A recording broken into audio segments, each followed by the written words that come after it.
If you asked me a year ago from today to define success, I would have told you that its prominent defining characteristic is money. Having a very successful businessman as a father who started from a family of literally nothing to now owning over 65 of his own Pizza Hut stores, and an older brother who is an ISM alumni and studied finance and is now at the UT Macomb School of Business, is a pretty high standard to live up to. And not to mention my mom, who studied marketing in college and now handles being a mother of 3 extremely well.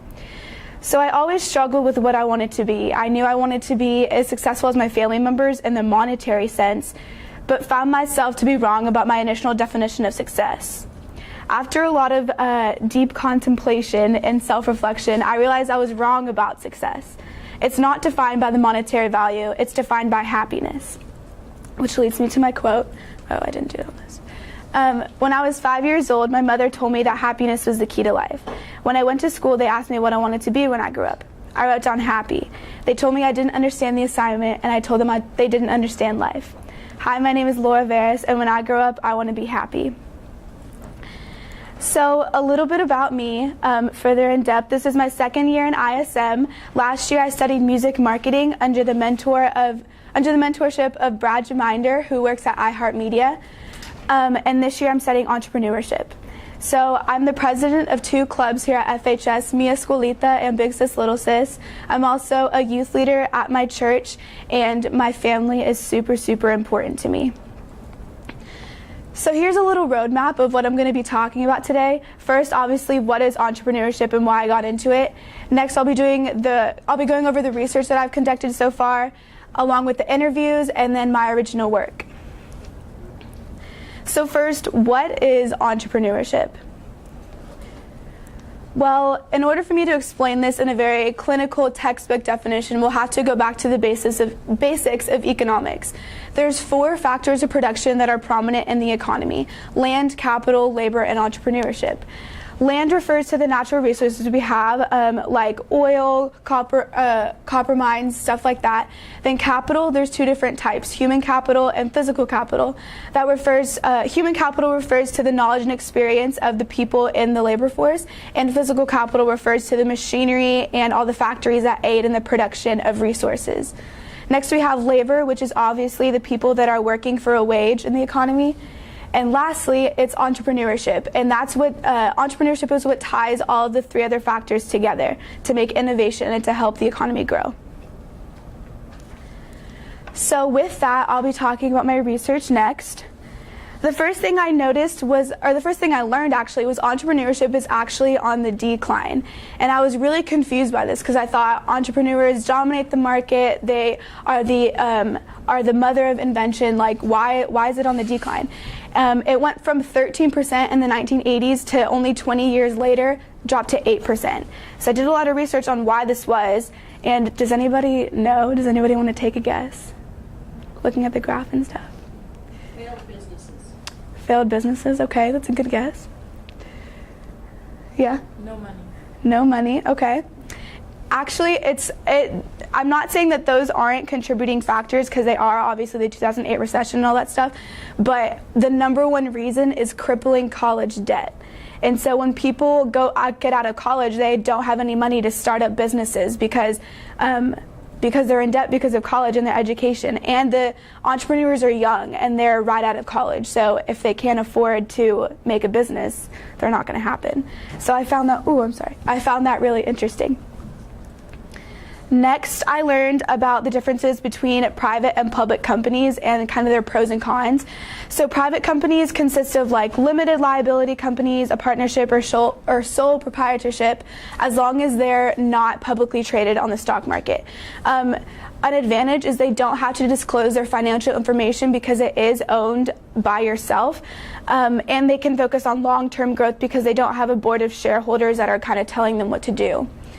Then on the opposite spectrum is public companies, and kind of an advantage or disadvantage, depending on how you look at it, is you have a board of shareholders that have to approve your operations and your management in your company. A kind of disadvantage is there is unlimited liability, so it is very volatile having a publicly traded company.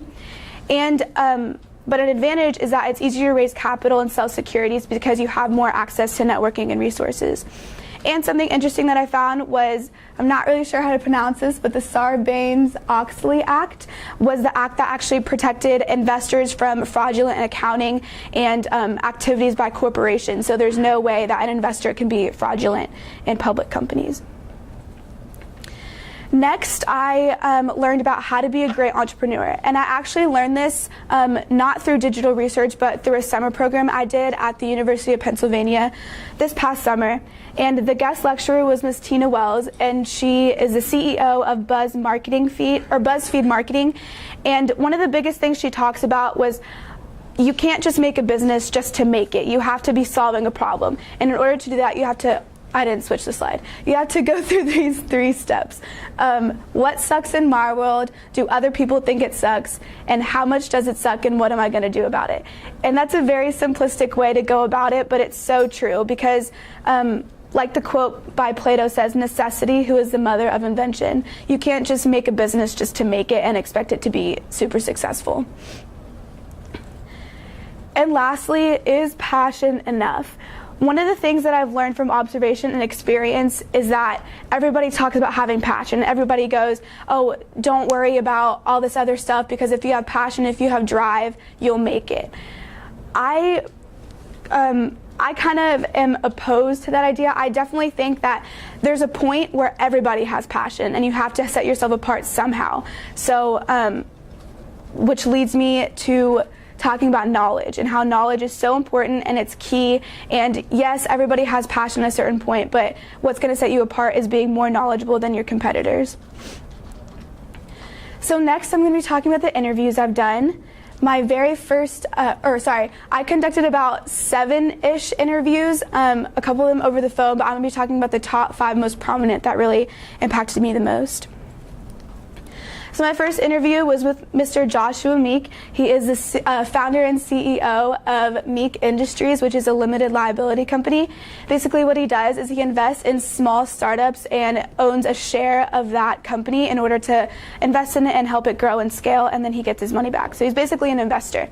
And we talked a lot about the risk involved in his company and how important it is to do your research before investing in a small startup, because if you don't do your research properly and your projections are all wrong, then you won't get your money back in return. So that could be a big problem. We also talked about how knowledge is key and how important it is to be knowledgeable, more knowledgeable than your competitors. My next interview was with Mr. Keith Jacobs. He is the founder and CEO of his own web design company called Project 202. And what he does is kind of similar to Meek Industries, but in the web design field. So he'll find small companies that have a problem in their computer engineering, and he'll solve that problem for them. One of the biggest things involved in his company, or one of the biggest challenges rather, is that in order for him to get a customer, he has to find a company that's willing to admit that they have a problem, which is a challenge for companies, because that means they have to be vulnerable and accept that they have a flaw and accept that they need help from somebody else.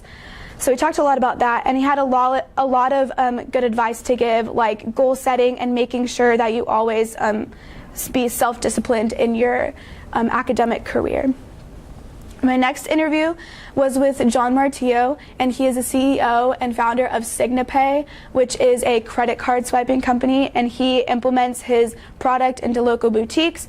And his interview was really humbling and inspiring to me, because his first job was a factory base level job in Brooklyn, and now he's a CEO of his own company. So I thought that was really interesting and cool and humbling to listen to. And then the 4th interview was with Jonathan Hoops, who previously was a financial advisor on Wall Street, and I specifically wanted to talk to him because finance is my weakest sector, and I was really pleased with how this interview went because he was so interactive and helpful. And once I told him that finance was my weakness, he literally pulled me around his desk, pulled up an Excel spreadsheet, and was like, all right, here's what you need to do. So he was super, super helpful. And then my last interview was with Joshua Wilson. He works at the Dallas Entrepreneur Center, also known as the DEC. And we talked a lot about what exactly the DEC is. Basically, it's an incubator for startup companies. it can be really costly for new companies to find a space and work environment to work in. So what they do is you pay a month or a yearly subscription fee, and then you can go to that space whenever you want and receive mentorship from all the people there.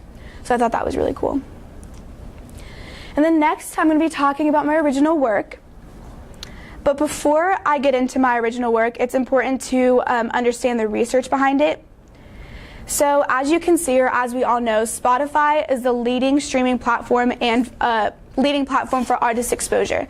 It has over 40 million paying subscribers worldwide, 30 million songs, and over 2 billion playlists. The playlists on platforms like Spotify are not only a major vehicle for success and discovery, they're also a huge way to build an artist's career. For many music listeners, it's the only way they'll hear something new. But the problem is that these playlists aren't organic, or aren't as organic as we may think. They're actually bought and sold like radio playlists, which means it's impossible for a new artist to get discovered with good music alone. So that's where the term payola comes in. Payola dates back all the way to the 50s. It got its name when big artists would pay radio stations to play their song over and over, and obviously was outlawed because it's corrupt, but it's still prevalently noted in today's times with the new advancements of technology. So I did a lot of research about this, and people will literally pay up to $10,000 for one song to be featured on the most followed playlist on Spotify, which is crazy to me. So this obviously doesn't seem fair. It's not reasonable, and it's corrupt for the people who truly have talent but don't have the money to pay for the exposure. So I decided to do something about it, and I created a prototype for a payola-free music platform that artists can get radio exposure.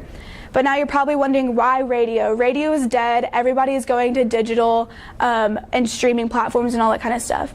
Well, contrary to popular belief, radio is not dead.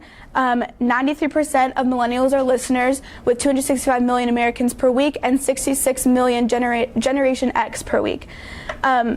Radio is great. Payola is minimal, except we can't listen to any new artists. We only listen to the same old Justin Bieber and Taylor Swift. We don't have a say in the song choices that we spend the majority of our time listening to. So now you can see the dilemma. Spotify is corrupt, and radio stations don't play what we really want to hear. It seems like nothing can be done. Until now. Enter Waves. Oh, and then, I have the mouse, just kidding. How do I get out of here? Thank you. Okay. So like I said, Waves is an online streaming platform that allows music exposure through radio play. How it works is you can either sign up and be a listener or an uploader, and then it'll stream music just like Spotify and just like all of those other streaming platforms. The only difference is that when you go on, you can pick your favorite genre and vote on your favorite of the week, and that winner gets played on the radio. So I'm going to walk you through this little prototype. So let's say we're already a member on Waves. We would log in, type in our username and password, hit done, and then it would take us to this home page, and we have 4 options. We can upload our music if we're an uploader, or we can browse new music. And when you browse, it's all the genres that the radio station would have, and these are the instructions of how the app works. So let's say we want to listen to hip hop and rap.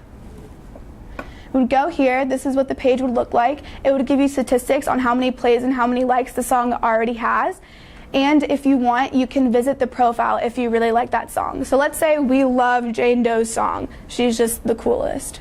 So we visit her profile, and we see all of her statistics. We see her bio, her profile picture, all of the other songs that she has uploaded, and we can even look at her playlist that she's created and listen to that as well. And then we can even send her a message if we wanted to say, hey, I really like your song. Then if we wanted to go to our profile, our name is John Doe in this case, we can edit our profile, obviously, with our bio. We can look at all of the songs that we've already uploaded. We can see our own stats. And then you can also see your own playlist that you've created. And if you ever wanted to add a new one, you would just click this button, and it's super easy.